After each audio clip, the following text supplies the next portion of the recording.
What's changed in terms of how you were making decisions 12 weeks ago and how easy or tough that was and who was involved through to now? Yeah, I think more people are involved in the decision-making process now than before, because we're even looking at why do we need to be spending that money now?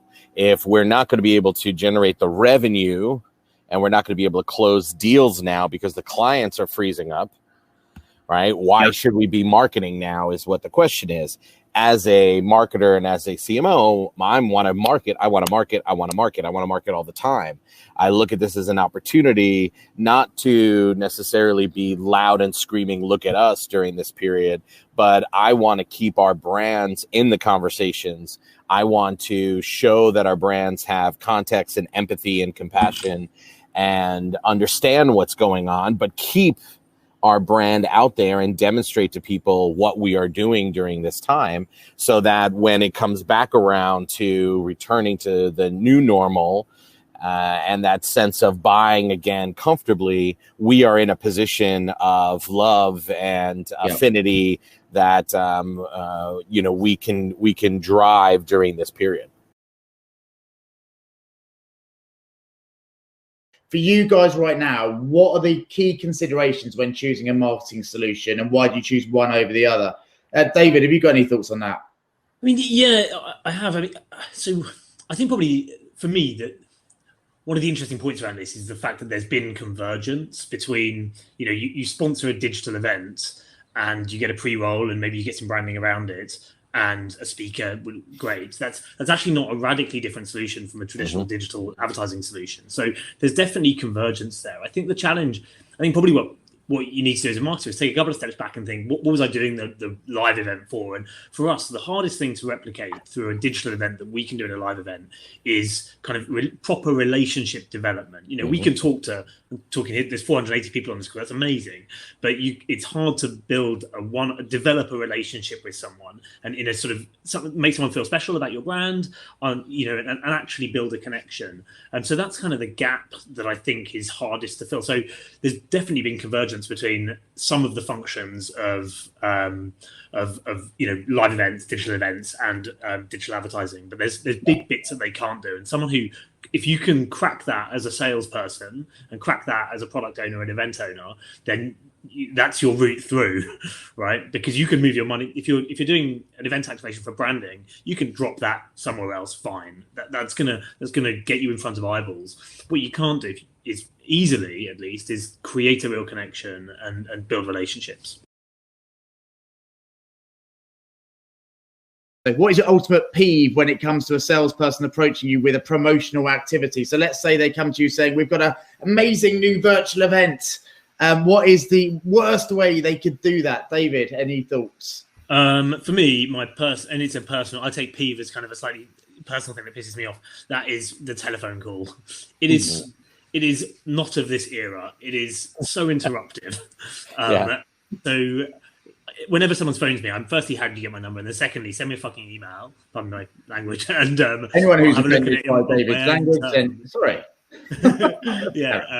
I'll have a look at it on my own terms, and when I get round to it. So that's my personal biggest peeve. Interesting. So the phone call. What about you, Paul? Oh, my favorite is, and if you are not the person who makes the marketing decisions, please connect me to that person. Tell me about that, because so many people do that. Why do God, they do it all the time. Hi, Paul. I want to tell you about our great marketing services and event services. But if you're not the right person, let us know who is. I'm the chief marketing officer at the organization. Who else would there be? It'll be that blatant. I'm using a really blatant example, but it'll be that blatant. And you're like, I know you're just using this language to use this language, but do you actually know who you're contacting? Yeah. Funny. So, well, not funny, quite scary actually. But how about you, Sophie? I think it would be the salesperson who likes to use the first 5 minutes of the call to tell me that I'm doing my job badly. All the things I could be doing, how my website could be better, or how I don't really understand to connect with my customers. I'm like, sure, you didn't get my name right, but please tell me more about how I can do my job better. Love it. So personal insight to begin a relationship. That is Sophie, that is so true. That's the idea of when they come to you and say when they want to pitch you the idea of doing something better, basically they're telling you you're doing your job terribly. What do you believe are going to be the most important sales behaviors that clients are going to demand when we come out the back of this? What is going to be crucial in terms of that sales experience? Fergus, do you want to kick us off? Yeah, can do. And I think everything that's gone on over the last few months, there's been a lot that has accentuated trends that were already in the market. So there's a lot of things that it's just more acute now, and the sorts of things that Paul and David were talking about. When I've confession, I've sold to them both. Those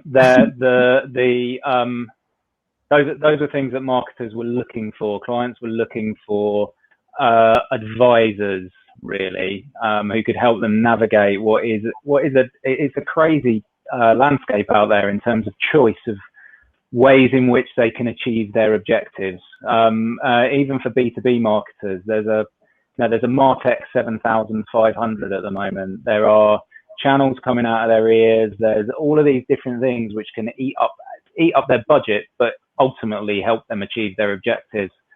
Choosing the right combination of those things and choosing when to do those things is absolutely fundamental. And there's still that old adage of 50% of my marketing budget. You know, if I knew which 50% of my marketing budget works or spend works, if I knew which 50%, I would be a rich person, right? So that adage out there, there's loads to experiment with. But fundamentally, if you can advise your clients as a salesperson on how best to engage the most important people to them, which should be your audience if you're speaking to the right client, then and how best to do that, then what you're going to be able to do is really develop a long-standing relationship with them, and you're going to give them what they want, which is credible advice, right? It's advice based upon experience. It's advice based upon an audience that, you know, you will understand on a day-to-day basis, or your business should, better than they do. And it's advice hopefully backed up with data. And if not, some really bloody good case studies if you don't have the data. And so if you can become that advisor, then that's great. As my 4 kids consistently tell me, by not listening to me and continue to play whatever computer games they're on, you can't give advice without listening first, without asking the right questions first and finding out what the real problem is, and then advising on the solution. So stop flogging product. If you have been flogging product, listen to your clients. They will thank you for it, and then come up and then advise them on what you would do if you were in their situation. I totally agree with that, and I'm going to jump in on that. I just think something that has really, what I've noticed in the market is that salespeople are so focused on having calls with their clients that they're choosing not to call their clients' clients. So they need to be speaking to our visitors or the end users, you know, our clients, and that's how you become the best advisor, by knowing everything, the challenges, the objectives, what's going on in the client's market. And there's just so few salespeople who realize that is such an important part of it, actually taking that time to have those calls and not just hitting the phones or having those meetings with just the people you're selling to. So I completely agree with everything that you said there, Fergus. Well, I wonder, Katie, how often people really plan a contact strategy for their most important clients. You know, it comes naturally to big key accounts. Anyone who's on this call who sells, you know, $100,000, $200,000 deals will know that you are not just contacting them to sell to them. Okay? Yeah. But it's the little guys who churn much quicker, who are getting 1 call a year. Guess what? It's around about rebook time, and would you like the same space again? And, you know, having that planned out, some form of contact strategy. Most people on this call will be bored of me telling them how good CRM is. But you know what? You can plan that stuff. And I think that's when that customer contact becomes a lot more real life for people, and you'll get a bigger result. And I mean, I wanted to jump in on this, if I may, and say that for me, there's a singular behavior here that I think makes a big difference. And that's authenticity. And it's knowing that you've got genuine salespeople who want to work with customers and find out what they really need. And if I may offer the first swear word of the webinar role, give a real shit about it. And, you know, we hear this a lot. If you've been on any number of webinars over the last couple of weeks, months, whatever, you'll know that they're talking about getting to know your customer. And no one ever really gets into the detail of what they mean by that. And I want to kind of help out by giving a really easy one-line takeaway. And that is to actively listen to a customer. And even that's cliche and overused. And so let me really boil this down, okay? If you've ever been listening to a customer and you've been listening to reply rather than listening to understand, then you've been doing it wrong, okay? To really have a good, active listening conversation with a customer isn't to think of the next quirky sales line to come up with or snappy bit of training that you heard from one of Flume's sessions with Uncle Raoul. It really is about listening to understand what they actually want. And Raoul will tell you, you know, he's done the research on this. Most people don't know what they want. So to actively listen, you can start to pull out some of those things they don't know that they need, those implicit needs, I think, or implied needs, they're called. And then you can start to form. So coming back to the top of my rather long diatribe, you can't fake authenticity. You've either got it or you haven't, but you can know about it and you can work on it. And I think that's what a behavior that I will certainly be looking for. You mentioned the bullshit radar. I think I'm the second swear word now, but you mentioned the bullshit radar. And I think that's at a heightened state right now. And I think our customers really can spot authenticity when they see it. And that in itself is a huge selling behavior that really works right now. So I'll shut up and let someone else speak. But that's why I think it's going to make a big difference at this heightened state of worry for lots of our customers. And those things, that authenticity piece is a really interesting one because it can feel like, you know, it's how do you sort of create that authenticity, but by going through that process, by adopting, authentic people care about other people. They care about their opinion. Whether they agree with their opinion or not is neither here nor there, right? That's fine. That's about grown-up debate. But you can be really, really authentic by actively caring what other people think and then having an opinion on it yourself. So not just agreeing and saying, yeah, you're right about that. Great. That was a nice chat. You know, actually, like if you need to put yourselves in the shoes of the marketer. If you're selling to marketers, you need to understand what good marketing is, and then how that relates to your products. And if you can be part of that conversation, then authenticity just comes off the back of it. It's not like a superpower, I guess. And they can tell, focus, can't they? They can tell if you're in it for you or if you're in it for them. I don't think it's difficult for them to work out right now.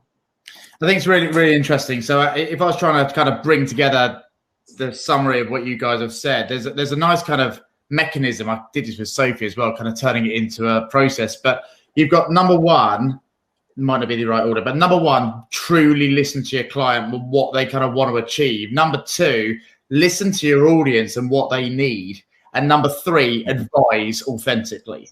Yeah. Like that's kind of the process. And we didn't set this up, by the way. I didn't know what they were going to say, but that is genuinely kind of the process which brings those bits together.